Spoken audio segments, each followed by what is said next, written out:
So here we are, Saturday, March 6th, up in Santa Fe, New Mexico. We're here with some local organizations on a walking tour about gentrification in Santa Fe. Some really powerful speakers, some really powerful testimony. People are out here sharing their heart and their experiences.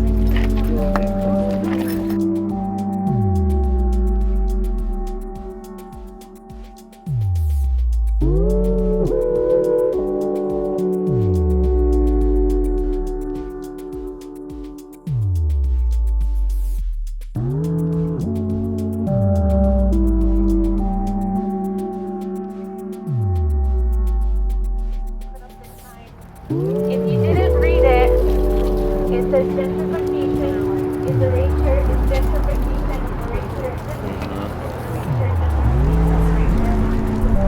is gentrification is erasure.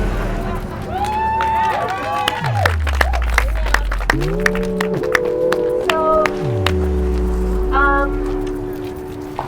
what I want to remind people of today is that gentrification isn't anything new. In fact, it's just another manifestation of colonization in this space. And this very particular version of it, this particular manifestation of gentrification, is about 150 years old. So, if that's news to you, then we can talk a little bit about why. So I'm just going to tell a little bit of a story. When American forces arrived in Santa Fe in 1846, you know what the first thing that they did was? They faced cannons towards the plaza, just in case anybody from Santa Fe, including all of our indigenous and mixed indigenous relatives, right? They faced cannons towards the plaza, and that was a threat to keep everybody here in check. Okay? That was the first thing American forces did when they got here. And that was from Fort Marcy Park. So when Fort Marcy Park was established, it was established to protect newly made American territory from the people who were living here, right? And that is the very beginning of this chapter of gentrification. When you start to think that you have to protect a specific property from the people that are already living there, okay? And so now, what we're seeing is gentrification in its newest phase, right? And so in Santa Fe, does anybody know what gentrification is? Erasure! Erasure, right? But there are mechanisms that go into erasing people and spaces, right? There are policies. So for instance, if you call up the tax assessor, he's going to tell you that 20% of people that live in Santa Fe or that own homes in Santa Fe are second homeowners, right? Why aren't they being taxed extra for their second home? I don't know, right? 20% of people who live in the historic East Side are second homeowners, and they are from Texas, Arizona, California, and Colorado, okay? So when we have an influx of second homeowners in our town, how much are they actually investing in this place, right? That's a question that we need to continue to ask of our policymakers. Now, the other thing that adds to is the lack of affordable housing in Santa Fe, okay? So we have policies in place that say we need to have affordable housing in all of our buildings, but what developers can do is pay a fee. It's a bit of a loophole, a giant loophole, if you will. It's a loophole to not have to include affordable housing in development projects.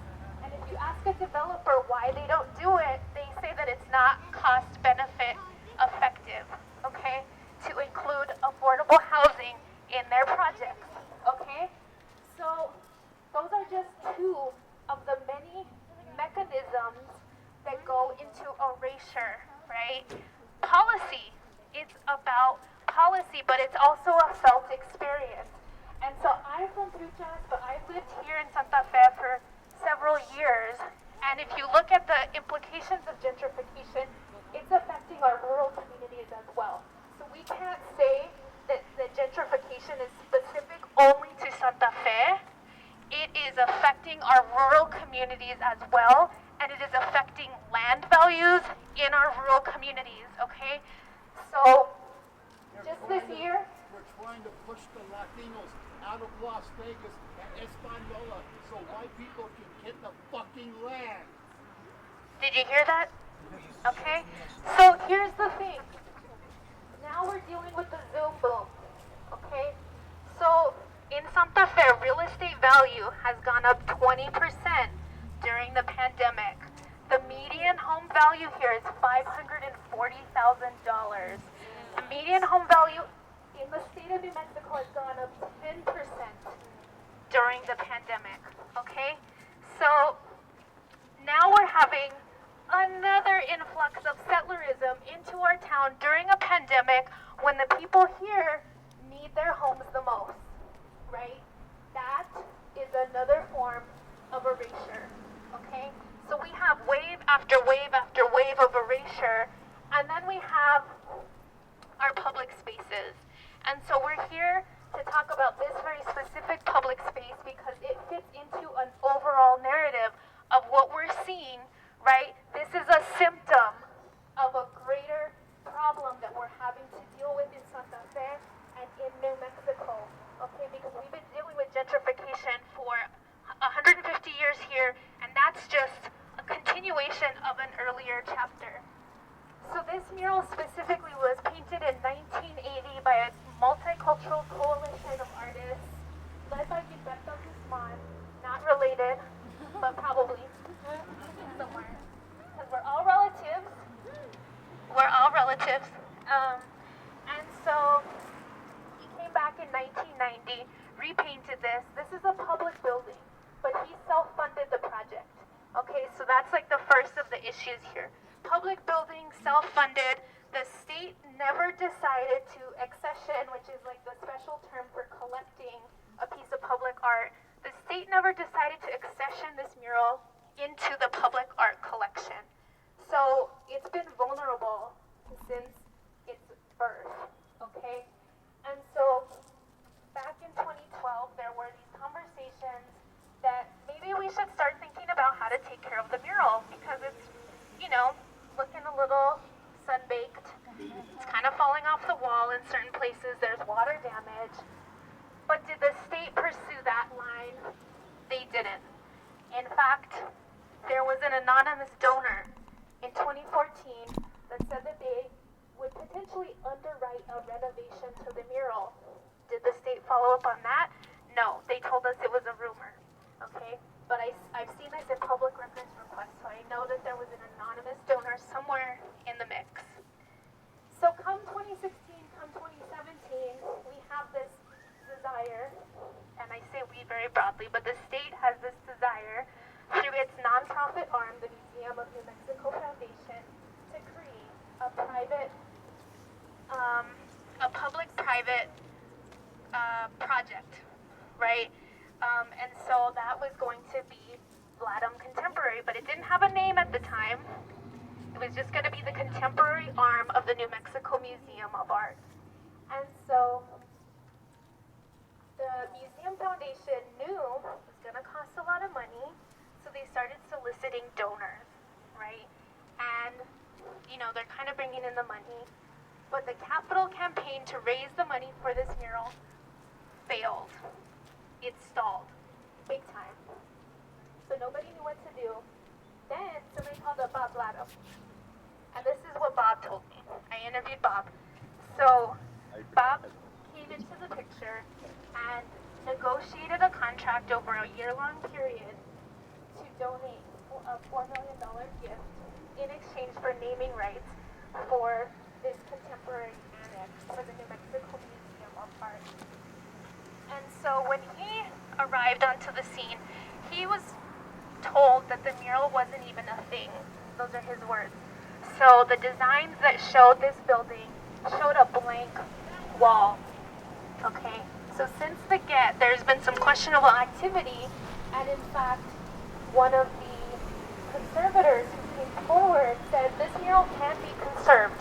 There are like so many different options for conserving this mural, but when the design plans came out from Latin Contemporary, it showed a blank wall, and the rationale, they said, was because they can't be conserved.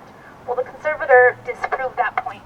She gave about 5 different ways that it can be conserved. It can be moved, it can be encapsulated, it can be repainted. There are options, okay?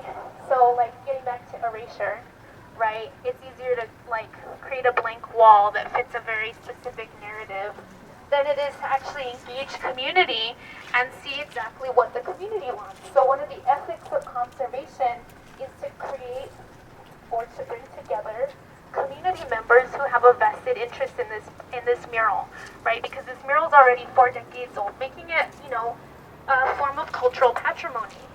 And so when the Department of Cultural Affairs actively decides not to seek community engagement, they are actively deciding to silence the community who is vested in this mural, okay? And that is erasure. That in itself is erasure, okay? When we can't express in a community forum, in a state-run project, how we feel about a piece of public art, that's a problem, right? And so they are continuing on with their plans to quote-unquote retire the mural. It's like the weirdest euphemism I've ever heard. That's not how you retire. You don't disappear when you retire, or something. So those are just some of the issues that we're facing, and it's actually a very imminent problem. So construction is starting, and we would like, if you saw, we handed out some little flyers. There are a couple of points that people can do to potentially bring this mural back to the table, right? Because if you also didn't know, Keep Santa Fe Multicultural, the coalition that's gathered in the last year or so, we've actually been talking to DCA for a year. Throughout the pandemic, even then, before the pandemic, we've been having meetings with state officials, with the cabinet secretary of the Department of Cultural Affairs. We've talked to the director of the New Mexico Museum of Art. So we have gone through all of the appropriate channels, okay? We have even set up the murals. We have set up seminars to educate, we set up the meetings, I'm sorry. We have set up seminars to educate people on the history of this mural. We are doing DCA's job for them. Because when they are supposed to be doing community outreach, this is what their job is supposed to be doing, and we're doing it for them. And hey, guess what? We're doing it for free. So, your job now, as guests, as folks who live here, as people who are invested in this space, take out that little piece of paper that Daisy handed you earlier and look at it. Okay, there are a couple things that you can do. So, what do we got? Everybody, take it out. Who needs one? Anybody need one? Raise your hand if you need one.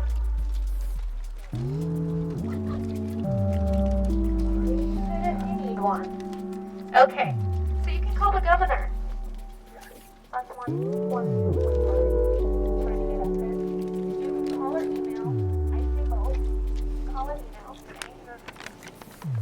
Never hurts. You can call or email the Department of Cultural Affairs, the Cabinet Secretary, Deborah Garcia Grego. What we would really like is to push to request a meeting with the Department of Cultural Affairs, because we need community engagement, okay? This is a state entity, right? So even though that there is private money going into it and it's a private-public partnership, there's still state money going into this project. And so if we truly want a multicultural museum, which is what they're telling us, then they should listen, right? They should listen to their constituents, and we're their constituents, including you, including Rick, including Hernan, including Terry, including Christina, including all of us, including Diego, right? We're all constituents here, so we should all voice our dismay, because here's the thing. We can conserve it too, right? We can we can work with the original artist. Gilberto Guzman is still alive. We can repaint it. We can create a mural that's inspired by this, right? The options are endless. So let's start thinking about the possibilities, not the obstacles, right? When we start thinking in terms of deficits, right, then we're like already dead in the water. So let's start thinking about opportunities for rebirth, for renaissance, for bringing a piece of public art that represents the complicated history of this city and of New Mexico, for bringing it back, right? And for restating that we're here, and that we're going to be here, and that we're invested in our state and in our city. Thank you so much.